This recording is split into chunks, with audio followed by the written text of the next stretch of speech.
Hey guys, what's up? It's the Grapple Girl. Thanks for joining me today.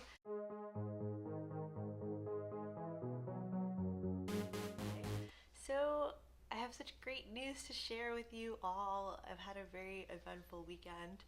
As you know, I've been grinding non-stop, competing. I've struggled a lot with being a blue belt and really getting my game to what I want it to be. You know, I'm kind of a perfectionist. Some people think I'm too hard on myself, but really I always want to be like the best version of me possible. And I've been a blue belt for about 2 years and a month, and I've been working really hard these past, I'd say like 6 months, getting ready for competing, getting my game better, being more well-rounded in jiu-jitsu. And I've been competing nonstop for the past 2 months. You know, I had to work on my weight. I lost like 20 pounds since November because I wanted to be in a smaller weight class to have more people to fight. And I did it. You know, that was one of my first goals and I was able to do it. And then my next goal was to compete and get better at competing because I always have that like mental shutdown where I don't believe in myself. And so, you know, I had 4 tournaments, I think. I did grappling in New York City, I did tap cancer out in Connecticut, then last weekend I went to Boston for IBJJF, and then yesterday I did the New York Open, and guess what? All that grinding paid off because I won! Look how shiny and pretty it is! And this is not one of those posts where it's like, look how great I am in jiu-jitsu, because it's actually quite the opposite. Like, the message here is you really have to grind, work hard, and learn a lot in order to achieve something like this. And sure, there are those people who, you know, are really good at competing, really athletic. They train all day, every day, and they're winning gold medals every tournament, never lost. But there are a bunch of us who work full time, have very demanding jobs, have very demanding lives outside of work, whether it be kids or having to take care of other people in their lives. And then we train, you know, we train every day. There was always either my own mental block or like my game wasn't just coming together. Like I'd miss my transitions, I wasn't playing well, wasn't competing well. And then yesterday, it just all came together. First of all, yesterday was like magic mentally for me. I had a late start to my day. Like, I got to compete at about 1:30, 2 o'clock. So it was great because I got to sleep until 11. I was too nervous to eat, so I was like, I went in there hungry, which actually probably was really good because I was like, you're standing in between me and my delicious burger, like, let's do this. But then when I got to IBJJF, so it was running early, and so in the bullpen, I was just like listening to my music, and I was just picturing my game, visualizing, which is something I've been really working on lately to mentally prepare and succeed in what I'm trying to do. And I just mentally pictured myself, you know, playing my game first and also having that gold medal. Like, in my mind, that medal was mine. Like, I was ready to go. And by the way, I'm sitting in the bullpen at IBJJF, and apparently, like, no, like, there was no mat coordinator, so they didn't bring me to my mat. So they're like calling my name. My whole team's there. There's like 30 of us, and one of my teammates came and he was like, "They're calling your name. They're calling your name." And I was like, "Oh!" So I went, and as soon as I got there, we had to go on the mat and fight. So I was like ready. Like, I was pumped up. I was ready to go. You know, my coach, right before I got on the mats, he told me 2 things: get your grips and be a savage. And I'm usually pretty good at getting my grips, but the savage part, I'm never. Like, I'm just so like, I'm never like all there when I compete. I'm either too nervous, forgetting to breathe, overwhelmed by someone else's game, reacting to someone else. And yesterday I was not like that at all. I was like, this is my game, she's gonna play my game. So I was able to get my grips right away. As soon as they said "Kambosh," I was like a beast. I ran up to her and then I grabbed my collar and sleeve, and I always do the right side if I can. And I pulled guard and I pulled her into my closed guard. And then I worked from there, trying to attack. I got an advantage right away for cross collar, and just working my way to a sweep, and then working my way to mount and appreciating the position. I literally counted in my head 1, 2, 3, making sure I'm getting those points. And then I tried to work from the armbar. And I definitely need to practice my finishes. My transitions still, I mean, it's getting better, but you know, jiu-jitsu, it's a work in progress.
everyone who's, pushed me, my whole team. They're incredible. And no one goes easy. We're all rolling really hard. We all train pretty much every day. Like we're a school filled of moms and dads and people with full-time jobs, and yet we're always training at night and on the weekends. I mean, the grind is real, and people take jiu-jitsu really seriously at my school, and thank goodness for that, because I've been pushed so many ways. It's been a long and exhausting journey. Like, if you look back at all of my blog posts and videos, blue belt was hard. It's a hard belt because, like, in white belt, when you learn a triangle or an armbar, it's like these big picture things, and you're like, wow, this is incredible. And then if you can nail one or two of those, you're probably gonna become a blue belt. Like, it's a very easy transition from white to blue. But from blue to purple, how do people do it? It's like, because blue belt, you're dealing with the minutia every day. Are you grabbing the right grips? Do you have the right angles? Do you understand the bigger picture? Can you transition well? You're in the minutia day in, day out. And not only that, you've probably developed pretty terrible habits at white belt. I know I do. Like, when someone's passing me, I turtle and then they take my back. Like, and to break those bad habits you developed in white belt is so hard, right? Because, like, that fight or flight, and like you sometimes panic and move the wrong way over and over again. You have to break that mentally. It's so hard. So, I'm so lucky that I train at a school that's really pushed me to be the best version of myself. But I feel like with jiu-jitsu, you kind of have to want to be perfect in order to move up, and you have to know how to get better. Like, you have to know when to ask for help. You have to know and recognize your mistakes, your weaknesses, and really work on them. I think it's hard to see that in yourself. Like, why am I always getting my back taken? Where am I going wrong? And just seeing that in yourself and putting aside your ego and really working on what you struggle with over and over again. Besides winning gold, yesterday was also pretty amazing. So my coach, there were a lot of us there competing, and my coach said he wanted to take a group picture after I had won, and we were waiting for one more person to compete. And so we go to take a group picture, and next thing I know, my coach is taking off my blue belt, and he's giving me a purple belt. So look, purple. This is actually my boyfriend's belt. So here's what happened. So he's taking off my blue belt, and he puts a purple belt on me, and he had asked one of the teammates for their purple belt to put on me, because I guess it was unexpected. Like, I guess I impressed my coach and my teammates so much that, like, everyone wanted to promote me right then and there at the New York Open. Like, how cool is that? I got promoted at the New York Open after winning a gold medal.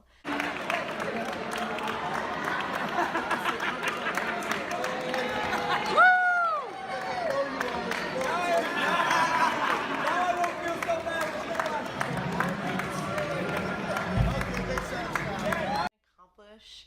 If you work hard and grind it out every single day, you're gonna get better, and people are gonna recognize how much you've gotten better. Like, to just perform the way I knew I was always capable of and have been struggling with in the past 3 tournaments, like, and to win the biggest tournament that happens right now, like New York Open, I just can't believe that I was able to do what I set up my mind out to do. I was able to do it physically and mentally. Like, there's no greater feeling like knowing that I worked hard for that kind of accomplishment. So some things I'm gonna do in purple that I didn't do in blue: compete early and often. I kind of waited till I was a blue belt for 2 years to learn how to compete. And so it's kind of embarrassing losing to people, because it's like, I'm an advanced blue belt, I should be dominating, but yet I didn't know how to compete well. I don't know how to start. Starting a competition is so hard. Are you gonna try to go for the takedown? Are you gonna fill out the other person, or are you gonna pull guard? And I hate playing guard. I want to keep sharing my experiences, because I feel like a lot of people could relate to the grind. I mean, it is a grind. No one's gonna get good at jiu-jitsu by not training. You have to train, you have to put in the work, you have to put in the hours. And like, if I could win a New York Open, like, you can. There's nothing different between me and you if you're grinding every day. And I think, just like, besides the daily grind, just training with a purpose is really the key here. Like, knowing your weaknesses and working on it relentlessly. And then tomorrow it's back to the grind. There's nothing different besides me just wanting to be better. So thanks for joining the Grapple Girl. I'm just gonna keep this one jiu-jitsu focused. Now we're starting a new chapter. Let's do this. Purple belt, here we go. Yeah. Bye guys, have a great weekend.